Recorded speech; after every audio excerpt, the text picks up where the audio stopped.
I'm Keela Shackell Smith. I co-founded the Environment Agency's Women's Network. I co-founded the Cross-Government Women's Network, and I wrote the guide on how you set up a diversity network within government. Today I've been asked to speak to you about those starting stages. How do you go about setting up a diversity network? I'm biased. I would say just do it.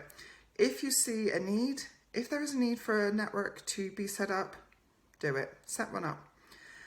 Networks only exist while there is an issue to address, and then they disband. So if you see a need, set one up.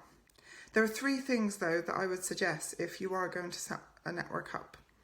The first thing is find out what the issue is.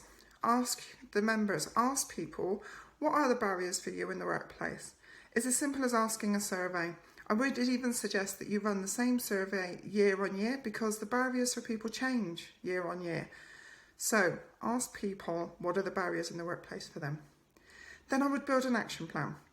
Don't have an action plan that's pages long. 2 sides of A4 is quite sufficient. Don't go into the detail of having business plans and terms of reference. Keep it simple.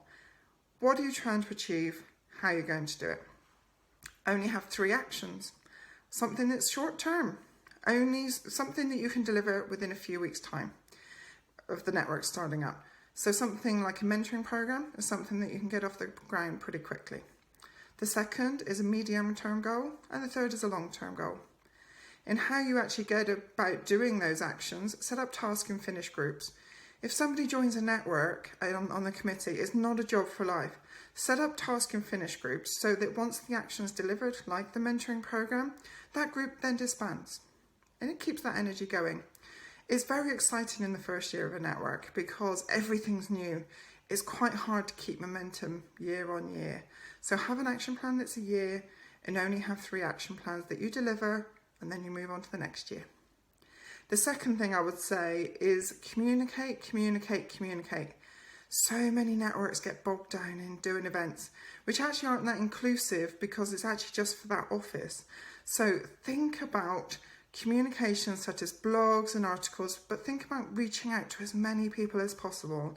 Don't get bogged down in events because they're incredibly resource intensive. Events have always got their place because they build a sense of community, but think about your comms plan from day one and communicate all of the outputs and how you're breaking down barriers for people.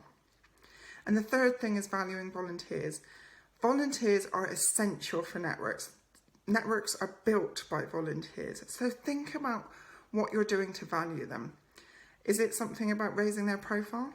Is it something about asking your chief exec or your permanent secretary to maybe write a letter to some of your committee members to say how much their work is really valued in the organisation for going over and above?